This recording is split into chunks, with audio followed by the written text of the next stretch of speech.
जय श्री राम बच्चों। जैसा कि पिछली क्लास के अंदर मैंने तुम्हें इलेक्ट्रिसिटी में रेजिस्टेंस क्या होता है ये बताया था, रेजिस्टेंस कैसे जोड़ते हैं, सीरीज़ और पैरेलल में कैसे जोड़ते हैं, उसके बाद उनकी कॉम्बिनेशंस कैसे बनती है, किस में करंट सेम रहता है, किस में पोटेंशियल डिफरेंस सेम रहता है, ये सब बताया था। और साथ साथ मैंने तुम्हें 2-3 न्यूमेरिकल भी कराने की कोशिश करी थी। आज मैं फिर से एक न्यूमेरिकल तुम्हारे को करा रहा हूँ, ध्यान से समझो।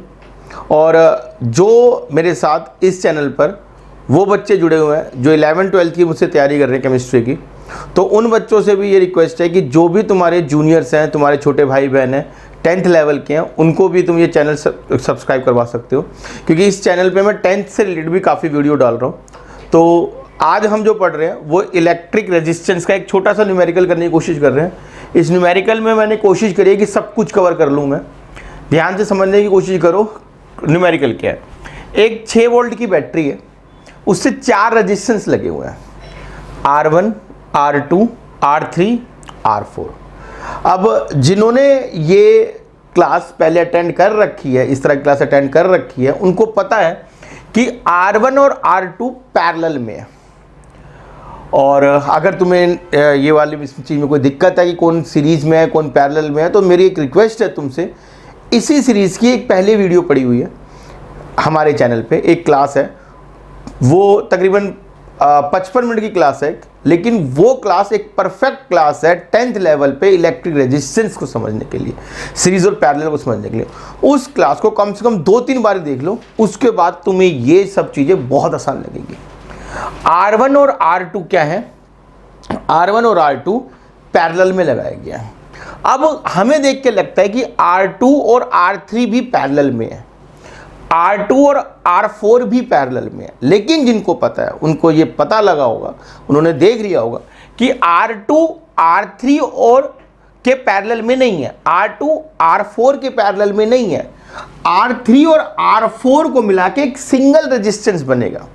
R3 और R4 कुल मिला के एक सीरीज में लगे हुए हैं, उनसे एक रेजिस्टेंस बनेगा। और इन दोनों के पैरेलल R3 और R4 के अकेले नहीं, R3 और R4 दोनों के पैरेलल हमारा R2 है, R1 है। R1 R2 R3 के पैरेलल नहीं है, R1 R2 R4 के पैरेलल नहीं है, R1 R2 R3 और R4 मिला के एक सिंगल रेजिस्टेंस बन रहा है, उसके पैरेलल है। हमसे क्या डिमांड है क्वेश्चन की?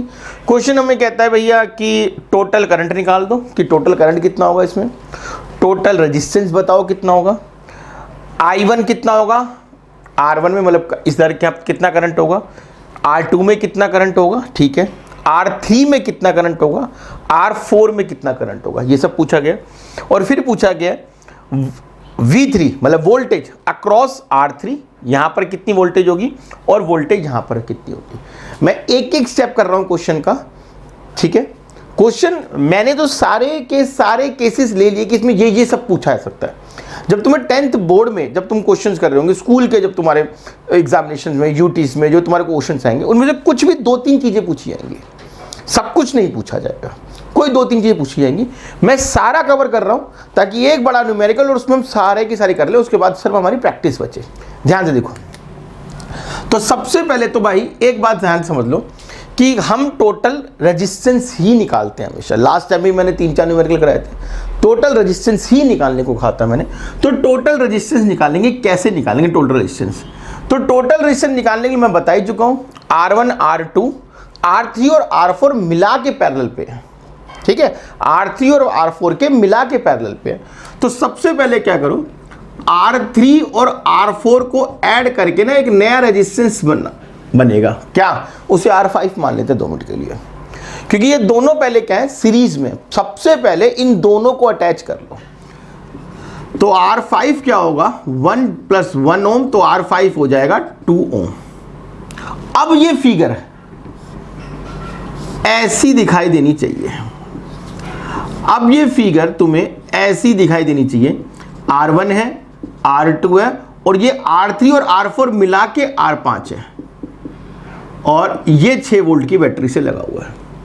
अब ये 2 ओम है, ये 2 ओम है, ये भी 2 ओम निकल के आ गया है, ठीक। अब मैं क्या करूंगा, अब मुझे पता है मुझे टोटल रेजिस्टेंस निकालना है, तीनों के तीनों पैरेलल में लगे हुए हैं, और पैरेलल में फॉर्मूला होता है क्या, 1/R1 1/R2 जमा 1/R5, पैरेलल के लिए ये फॉर्मूला लगाएंगे हम। तो 1/R is equal to 1/2 plus 1/2 plus 1/2, ठीक है भैया। तो 1/R क्या आ जाएगा, 3/2, हाफ हाफ और हाफ कितना होगा, 1.5 होगा ना, 3/2। तो R कितना आ जाएगा, 2/3 ओम। तो सबसे पहले मेरा ये निकल गया है कि टोटल रेजिस्टेंस कितना है। बड़ा आसान है, मैंने काम करा, बड़ी आसानी सा काम था कि पहले इन दोनों को सीरीज में जोड़ लिया और फिर इस पूरे को पैरेलल में लगा दिया। अब मेरे को क्या करना है, अब मुझे करना है कि टोटल करंट निकालना है। सबसे पहले यही काम करते हैं हमेशा हर क्वेश्चन में, टोटल रेजिस्टेंस निकालो, ज़्यादा बेटर रहेगा। अब मैंने टोटल रेजिस्टेंस निकाले तो टोटल आई लगा, टोटल करंट निकालना है मुझे। अब टोटल करंट, तो हमारे पास फॉर्मूला क्या है, V is equal to IR, Ohm's law. तो V कितना है, V है 6 वोल्ट, I कितना है मुझे निकालना है, R कितना है 2/3 ओम, मैंने अभी भी निकाला है। तो I कितना है 6/3/2, तो मेरे हिसाब से कितना आ गया, 9 एम्पेयर आंसर आ चुका है। तो भैया मेरे ख्याल से अभी तक कोई दिक्कत हुई नहीं होगी, बड़ी आसान सी चीज़ बताई है मैंने क्या कहा है कि भाई सबसे पहले टोटल R निकाल लो, सबसे बाद टोटल I निकाल लो, और उससे अभी तक फॉर्मूले कौन से यूज़ करें, सीरीज, पैरेलल और V is equal to IR। Last time भी अगर तुमने क्वेश्चंस देखे हैं, ध्यान से देखे हैं, तो तुम्हें पता होगा मैंने यही 2-3 फॉर्मूले से क्वेश्चंस कराए सारे, इसके अलावा कोई फॉर्मूला बनता ही नहीं है। ठीक है जी, अब मेरे पास ये सब कुछ आ चुका है। अब मैं थोड़ा सा ज्ञान और लगा रहा हूँ इसमें, ठीक। अब वो ज्ञान क्या है, हमने ये पढ़ा हुआ है, ध्यान से सुनना मैं क्या कर रहा हूँ, हमने ये पढ़ा हुआ है कि जितने भी पैरेलल हुआ करते हैं इन सब के अंदर पोटेंशियल डिफरेंस सेम रहा करता है, पैरेलल में पोटेंशियल डिफरेंस सेम रहा करता है। तो ये देखो, ये 6 वोल्ट है, तो ये 6 वोल्ट यहां पर भी होगा, ये 6 वोल्ट यहां पर भी होगा, और ये 6 वोल्ट यहां पर भी होगा। पैरेलल में पोटेंशियल डिफरेंस सेम रहता है। तो यहां पर 6 वोल्ट है, यहां पर भी 6 वोल्ट है, यहां पर भी 6 वोल्ट है, ठीक। तो इस चीज का ज्ञान मैं लगा रहा हूं, ध्यान से देखो कैसे, ध्यान दो बच्चों। देखो अब मुझे क्या निकालना है, मुझे I1 इन R1 I2 इन R2 निकालना है। तो मैं कैसे कर रहा हूं, देखो बच्चों, अब मैं तुम्हें क्या करवाने वाला हूं, अब मैं तुम्हें बताने वाला हूं I1 इन R1 कैसे निकालेंगे। बड़ी सिंपल से लॉजिक निकाल रहे हैं, बहुत सिंपल से लॉजिक, ध्यान से सुनते रहो मेरी बात। देखो यहां पर वोल्टेज कितनी है, 6 वोल्ट है। क्यों है, मैंने बताया अभी पैरेलल में वोल्ट सेम रहता है। तो V is equal to I1 R1, V is equal to I1 R1। तो V कितना है, V है मेरे पास 6 वोल्ट, I1 कितना है मुझे निकालना है, R1 कितना है 2। तो R1 कितना है 2 ओम, तो I1 कितना आएगा 6/2, मतलब कितना 3 एम्पेयर आंसर आ जाएगा। कितना आ जाएगा भाई, 3 एम्पेयर आंसर आ जाएगा। उसी प्रकार से फिर मुझसे पूछा है I2 इन R2 निकालो, मैं सेम लॉजिक निकाल रहा हूं, क्या कि भैया R2 में वोल्टेज कितनी है 6, I2 निकालना है, R2 मुझे कितना दे रखा है, तो वोल्टेज कितनी है 6 वोल्ट, I2 कितना है, I2 मुझे निकालना है, R2 कितना है, R2 फिर से 2 ओम है, तो I2 फिर से कितना आएगा 3 एम्पेयर आ जाएगा। ठीक है, I2 फिर से कितना आएगा 3 एम्पेयर आ जाएगा। तो अब तक देखो मैंने क्या क्या लॉजिक लगाया, मैं एक बार दोबारा बता देता हूँ। मैंने ये बताया कि भैया ये सारे के सारे किस में हैं, पैरेलल में है। और एक बात पकड़े रखो, पैरेलल में पोटेंशियल डिफरेंस सेम रहता है। देखो मैंने 2 बातें तुम्हें लास्ट क्लास में भी बहुत अच्छे से समझाई थी, फिर से कह रहा हूँ, पकड़ लो इस बात को। पैरेलल में P से पैरेलल, बड़ा आसान है, P से पैरेलल, P से पोटेंशियल डिफरेंस, पैरेलल में पोटेंशियल डिफरेंस सेम रहता है, ठीक है, मगर करंट बदल जाता है, ठीक। और सीरीज में करंट सेम रहता है मगर पोटेंशियल डिफरेंस बदल जाता है। फिर से, सीरीज में करंट सेम रहता है, पोटेंशियल डिफरेंस बदल जाता है। पैरेलल में पोटेंशियल डिफरेंस सेम रहता है, करंट बदल जाता है। क्यों? मैंने लास्ट टाइम डिराइव करके बताया था क्लास के अंदर, उसको एक बार दोबारा से रिपीट कर लेना। अब तक मैंने क्या करा चुका हूं, मैं टोटल करंट निकलवा चुका हूं, टोटल रेजिस्टेंस निकलवा चुका हूं, I1 इन R1 निकाल चुके हैं, I2 इन R2 निकाल चुके हैं। अब मुझे क्या निकालने हैं, I3 इन R3। तो अब इस फिगर को छोड़ के फिर से इस फिगर में आना पड़ेगा, क्योंकि इस फिगर में तो हमारे पास R5 है। R5 को मैंने R3 और R4 से निकाल रखा था। फिर से लॉजिक लगाते हैं, कौन सा, कि भाई यहां 6 वोल्ट था, यहां 6 वोल्ट था, इस पूरे में यहां से यहां तक भी 6 वोल्ट होगा। क्लियर है? इस पूरे में भी 6 वोल्ट होगा। ठीक, अब फिर से एक बार ध्यान से सुनो, ये पूरा 2 ओम है, ये पूरा 2 ओम है, ध्यान से, ये भी पूरा 2 ओम है। कैसे? बताया था ना, अभी सीरीज में है।